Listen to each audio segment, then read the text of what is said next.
꼭 알아야 할 경제 이슈를 쉽게 풀어서 배달해드리는 구독경제. 오늘은 김학균 신영증권 리서치센터장과 함께합니다. 어서 오세요. 네, 안녕하십니까. 네, 지금 LH 직원들의 내부 정보 이용한 투기 문제 때문에 상당히 많은 분들이 화를 내고 계신데요.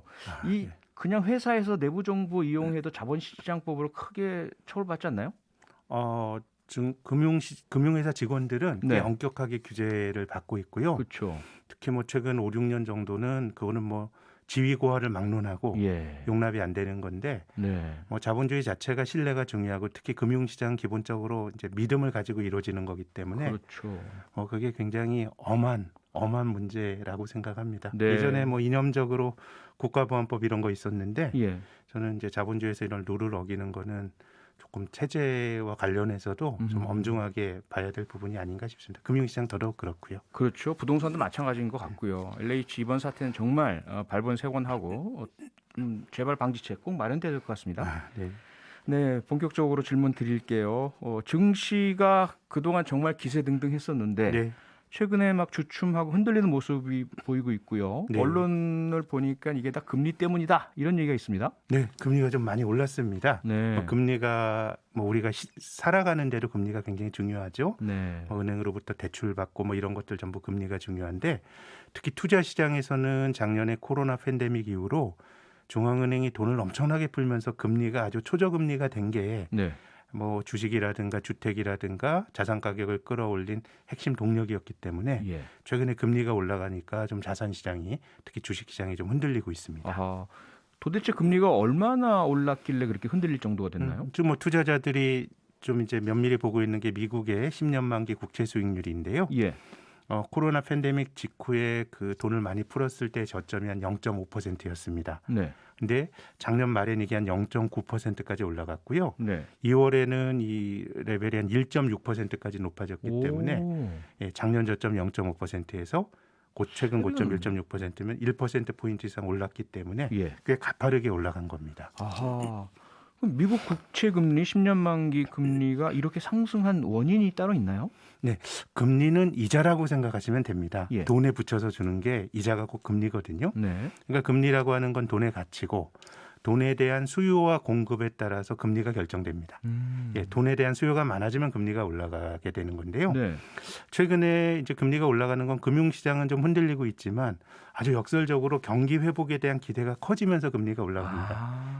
경기가 좀 좋아지게 되면 소비자들은 소비 수요를 늘릴 테고요. 예. 또 기업들은 투자를 늘리겠죠. 아하. 돈에 대한 수요가 늘어나면서 돈값인 금리가 올라가는 거고요. 네.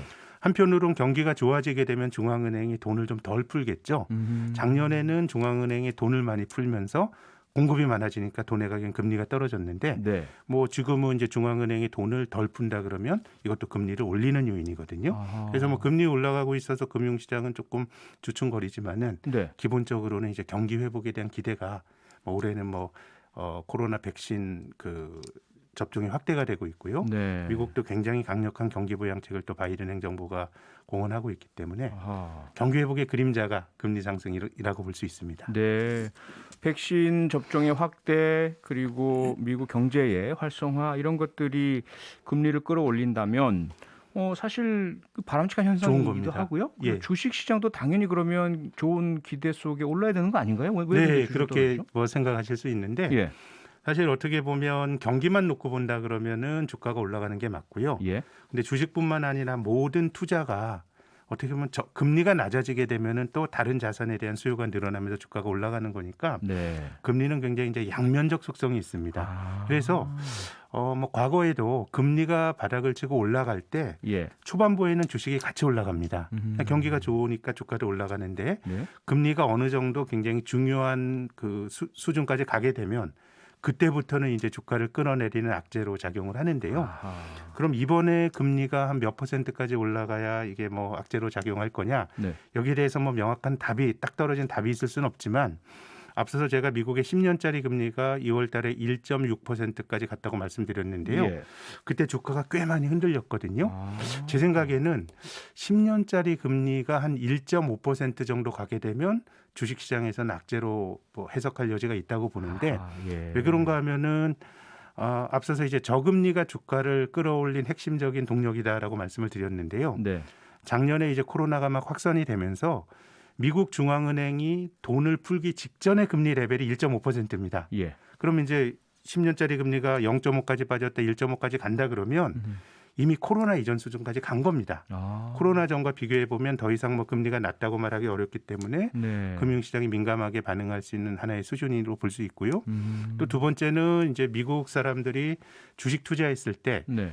미국을 대표하는 그 기업들로 구성이 된 S&P 500 지수라는 게 있는데요. 네. 이 기업에 투자했을 때 평균적으로 받을 수 있는 배당 수익률이 한 1.5% 정도 됩니다.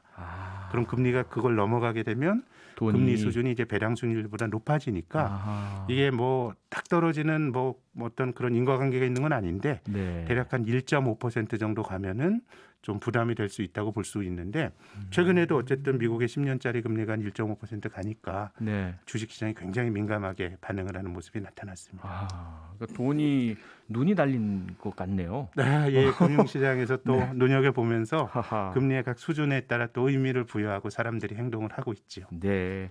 자, 그런데요, 김학균 센터장께서 계속 뉴스사이키에 출연하시면서 미국의 연준 의장 제롬 네. 파월이 지속적으로 기준금리를 상당 기간 올리지 않을 거다. 네. 이런 말씀을 주셨어요. 그런데 중앙은행이 기준금리를 안 올리는데 네.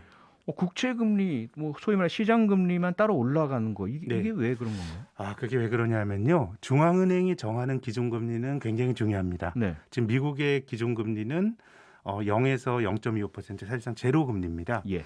이제 중앙은행은 돈을 풀거나 또 돈을 걷어들일 수 있는 권한이 있기 때문에 금리를 조정을 할 수가 있습니다. 예. 근데요.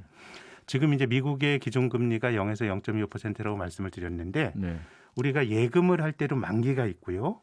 채권을 살 때도 만기가 있습니다. 네. 뭐 10년짜리 채권, 30년짜리 채권이 있고 예금도 뭐 5년짜리 예금이 있고 1년짜리 예금이 있는데 예.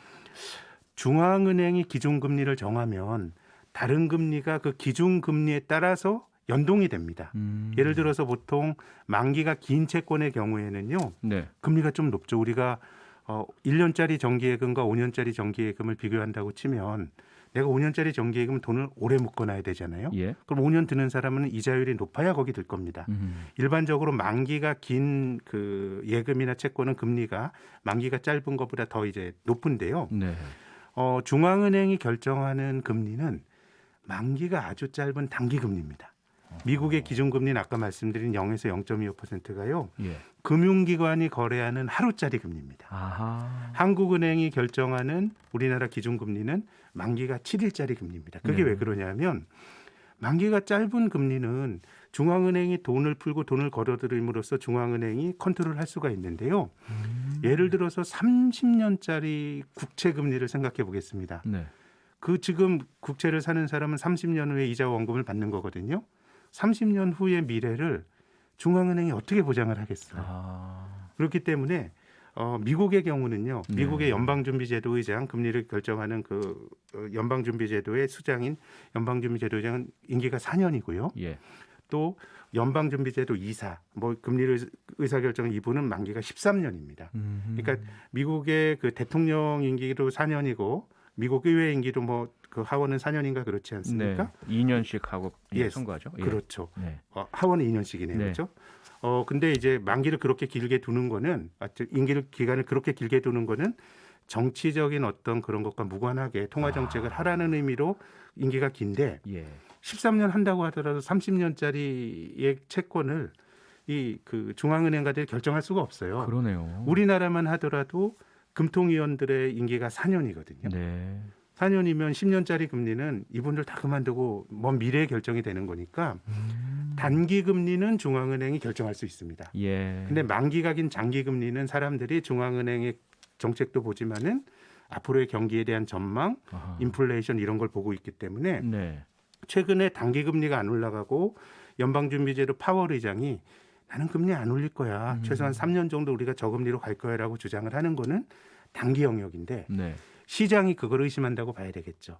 지금 의심의 논거는 뭐냐면 앞서서 제가 이제 경기가 좋아지는 게 예. 금리 상승으로 나타났다고 말씀을 드렸는데 예. 우리는 경기가 좋아질 거라고 생각해 채권 시장은요. 네. 그럼 경기가 좋아지면 중앙은행이 제로금리 정책을 하고 그렇게 돈을 푸는 게 정당한 거야라는 시장의 의심이 장기 금리 상승으로 이제 투영이 되니까요. 예. 그래서 지금은 뭐 중앙은행가들의 기준금리나 중앙은행가들의 말이 굉장히 중요하긴 한데 시장이 그들의 어떤 행동이나 이런 것들 의심하고 있다고 봐야 되고요. 그래서 뭐 조금 뭐 교양 차원에서 말씀드리면 중앙은행이 정하는 금리는 만기가 짧은 단기금리다. 네. 단기금리는 중앙은행이 결정하지만 만기가 긴 장기금리는 시장이 결정하는데 네. 지금 이제 시장이 주도권을 가지고 금리를 결정하고 있는 그런 국면이라고 봐야 되겠죠. 그러면 그 말씀은 결국 시장에서는 중앙은행 연준의 그런 금리 안 올린단 말을 믿지 않고 네. 경기 좋아지고 하니까 네. 앞으로 연준이 올릴 거다. 제 생각에는 예. 지금 파월 의장이 올해 금리를 올릴 가능성은 거의 없습니다. 올해는 아니다. 근데 어느 순간에 금리를 올리는 시점이 되면 예. 굉장히 빠르게 올릴 거야라는 기대가 투영이 되어 있는 것이죠. 네. 빠르게 올릴 거다. 이 금리 특히 이제 중앙은행의 금리 단기 금리와 또 시장의 장기 채권 금리에 대한 정말 설명 너무나 잘해주셔서 이해가 됐는데 네. 금리의 변동과 함께 주식시장이 영향을 받는 거 특히 미국을 보니까 나스닥 기술주들이 훨씬 더 크게 많이 그 떨어졌습니다. 뉴욕 증시보다도요. 네. 왜 그런 겁니까? 금리가 올라가면 일반적으로 예. 자산 시장에는 좀 부정적인 요인이 있습니다. 예. 근데 자산 시장 입장에서는 경기가 좋아지는 건 긍정적인 요인이거든요.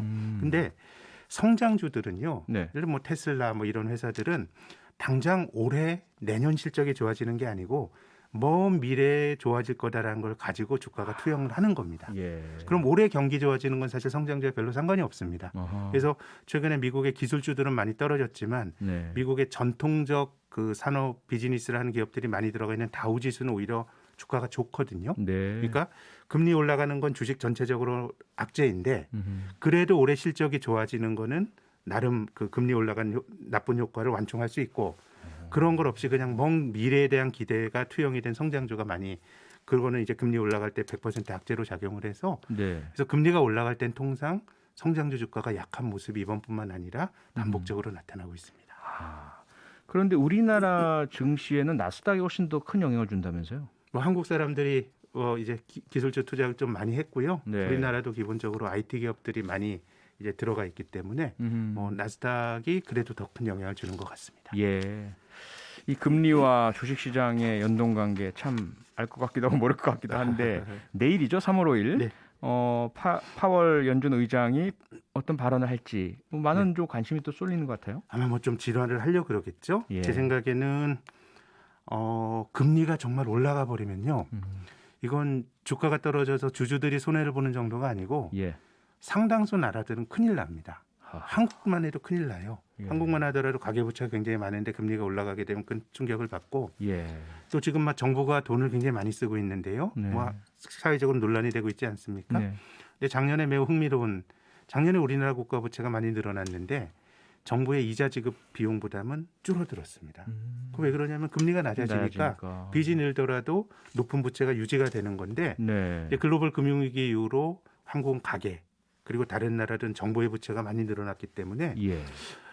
금리를 낮춰야 되는 게 이게 중앙은행의 숙명인 것 같습니다. 그렇게 본다 그러면 지금은 이제 시장이 중앙은행을 의심하는 건데 네. 이제 거기에서 중앙은행이 그 시장의 우려를 좀 완화시킬 수 있는 여러 가지 얘기들을 할 것 같고요. 네. 다만 이제 당장의 금리가 어떻게 될 거냐인데 최근에 중앙은행가들 입장에서는 주가가 떨어지는 것 자체에 대해서는 아주 그렇게 뭐 민감한 것 같지는 않아요.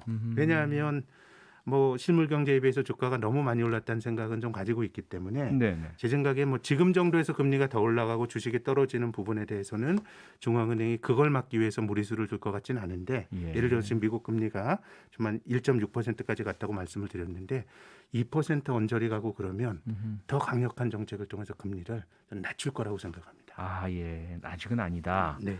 네. 앞서 말씀 주셨지만 사실 우리나라는 가계 부채가 엄청나게 많고요. 국가 부채도 계속 늘어나고 있는 상황이라서 정말 이제 금리가 계속 올라간다면 심각한 문제가 우리나라도 발생할 수 있는 거 그럼요. 아닙니까? 지금 뭐 중앙은행에게 주어진 책무가 예. 뭐 일각에서 좀 나쁘게 보면 금리가 낮아지니까 사람들이 너무 위험에 대해서 두려워하지 않고 투기를 하고 자산 가격이 올라가고 예. 이런 부작용을 지적하는 견해도 저는 분명히 타당하다고 보는데 네.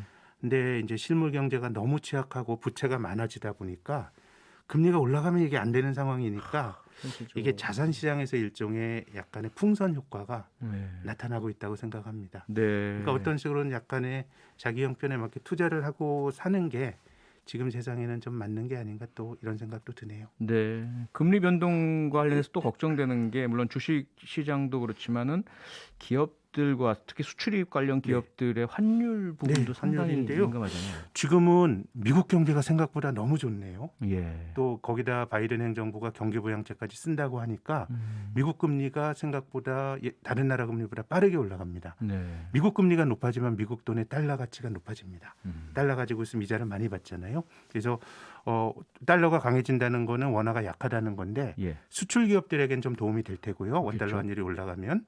근데 외국인 입장에선 달러가 강해지면 미국 쪽으로 돈이 들어가지 미국 밖의 시장에선 돈이 빠져나가거든요. 아하. 그 자산 들고 있으면 그 나라 통화 가치가 약해지면서 별로 이제 손해를 보게 되니까요. 네. 그래서 수출 기업들은 좀 한숨 돌릴 수 있지만 외국인들이 최근에 주식을 파는 것처럼 예. 외국인들의 이탈은 또 나타날 것 같고요. 네. 늘 동전의 양면이 같이 작용을 하는 것 같습니다. 네. 오늘은 여기까지 드려야겠습니다. 이 금리와 주식시장 또 환율 이 복잡한 문제 그래프가 막 이상하게 머릿속에 오고 가는데요.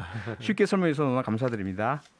김학균 신영증권 리서치 센터장이었습니다. 고맙습니다. 예, 감사합니다. 평일 저녁 6시 5분에 여러분을 찾아갑니다. MBC 라디오 표창원의 뉴스 하이킥.